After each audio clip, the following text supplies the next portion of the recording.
Jannah, the Prophet of Allah, he tells us that you'll pick up a fruit. You don't even pick it. You see a fruit in paradise and you just have to wish it. You just have to desire it and that fruit will come to you. Then you take a bite. The Prophet of Allah tells us it'll be the most amazing thing you ever tasted in your life. Then the next bite from the same fruit will be better than the first. And for eternity in Jannah, you will never ever taste that first bite ever again. It will only get better and better and better for eternity. When you see your wife, sorry sisters man, but I got to tell the brothers the truth, you know. When you see your wife in Jannah for the first time, it is said you will be lost in awe for 40 years. So you're going to go, what?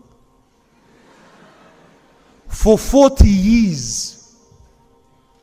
Then when you look away and look at her again, she's going to be more beautiful than when you first looked at her. Today, the most beautiful girl in this world, you look at her for 4 minutes, you say, bro, is her nose out of line? Yeah?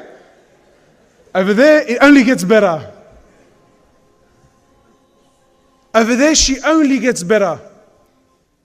And your wife, so your wife of dunya, if she's there with you, you know, people ask me, bro, is my wife going to be there in Jannah? I'm thinking, cuz really, do you really want her there, bro? Isn't it enough? You had her here, you want her there as well? But if she's there with you, the Prophet of Allah tells us that your wife's beauty compared to the beauty of Hur al-Ain is like the light of a candle compared to the light of the sun. Uncomparable. All this Allah has prepared for you. Houses, not houses. The Prophet of Allah, he tells us your tent.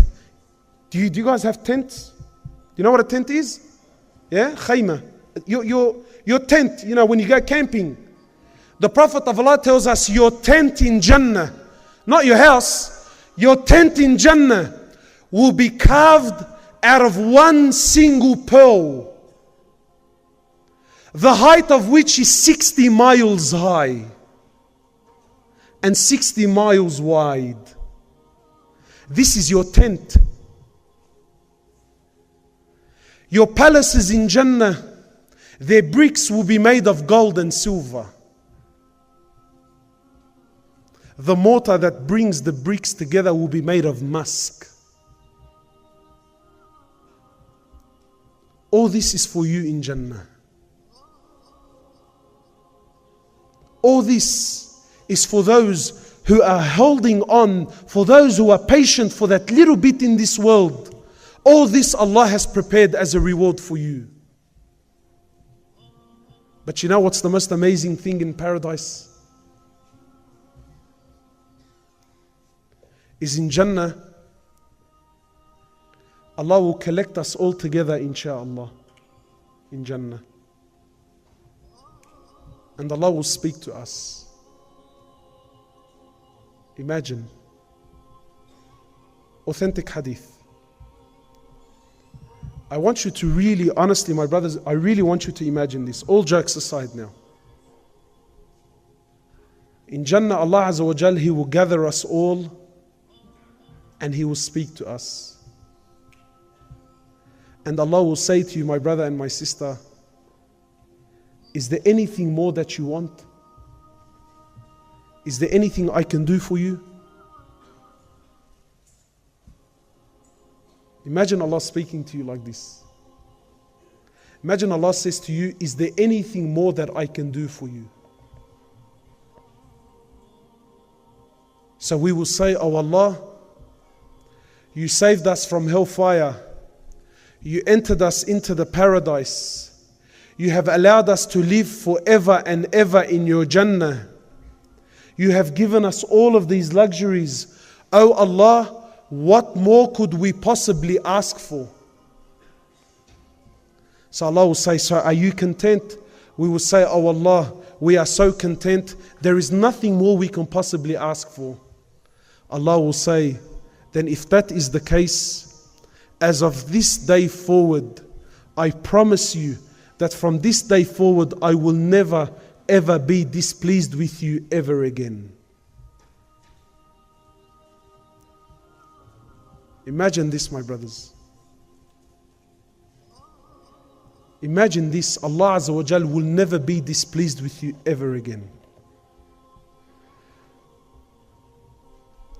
You think that's enough? Wallahi, it's not. The Prophet of Allah, he tells us in the authentic hadith. He says, Allah Azza wa Jal will gather us once more. And He will say, O my servants, are you happy? Are you pleased? Are you content? And we will say, Oh Allah, what more could we possibly ask for? Oh Allah, you've given us everything that we've desired. Oh Allah, you've entered us into the paradise. You've given us all that which we desired. And oh Allah, you've promised us that you will never be displeased with us ever again. Oh Allah, what more could we possibly ever ask for? So Allah will say to you and I, my brothers and sisters, Allah will say, as of this moment, I will remove the veil and you will see me with your very eyes.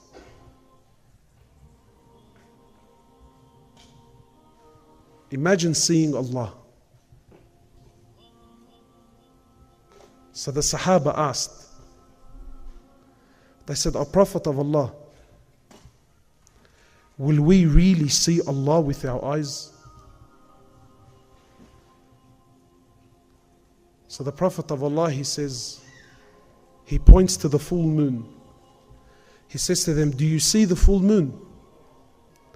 They said, yes. He said, you will see Allah like you see the full moon, with no difficulties whatsoever.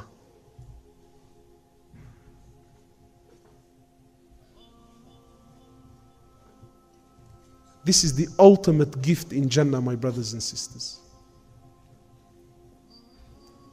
These 50, 60 years that we're going to live here, wallahi, it's nothing. For those of you who work hard, for those of you who hang on to their deen, know that this is what Allah has promised you. This is what Allah has promised the believers. Imagine seeing Allah with your own eyes. Imagine being in that environment where you everything your heart ever desires. But my brothers and sisters, wallahi, if that is what you desire, then you have to work for it, man. Like how every one of us, he knows that if he wants to drive a Ferrari in this world, then he has to work hard. And if you want to live in a nice mansion, then you have to work doubly hard. If you're expecting that reward from Allah, know that you have to pay the ultimate price. And this is what it's all about. Sometimes people tell me, I don't have that stamina to move forward.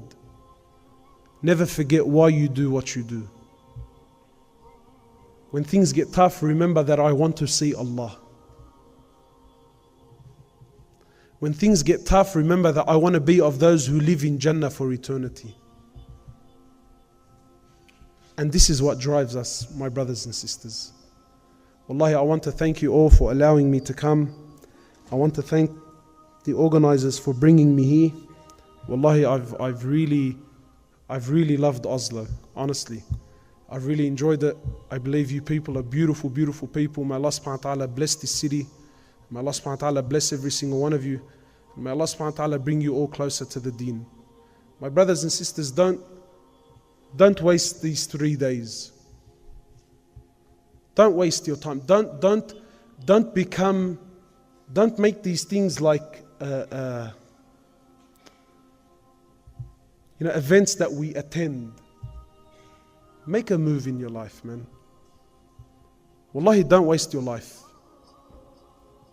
You know, on the day of judgment, Allah subhanahu wa ta'ala, He will say to the believer, He will say to him, read Quran like you used to read in dunya, and the last verse that you stop at will be the level of Jannah that you will end up in. So imagine those that memorize the Quran. Then imagine you and I who only knew Qul huwallahu ahad and Qul a'udhu bi rabbil falaq. Wallahi, for every letter that you didn't memorize, wallahi, you're gonna kick yourself. That if I just worked that little bit harder, man, I would have made it. So my brothers, after these 3 days of, mashallah, talk after talk, what are you gonna do? What is your plan? What is your action plan? Are you gonna be like everyone else who came, was entertained, went home and no change in his life? Or are you going to be from those people who are going to make promises to Allah? You know, my brothers, the race is on, the competition is on. Sahaba are already there. Where do you want to end up? Do you want to be with Rasulullah in Jannah? Do you want to be in first class? Or do you want to be right at the back next to the toilets, man? You make that choice, inshallah.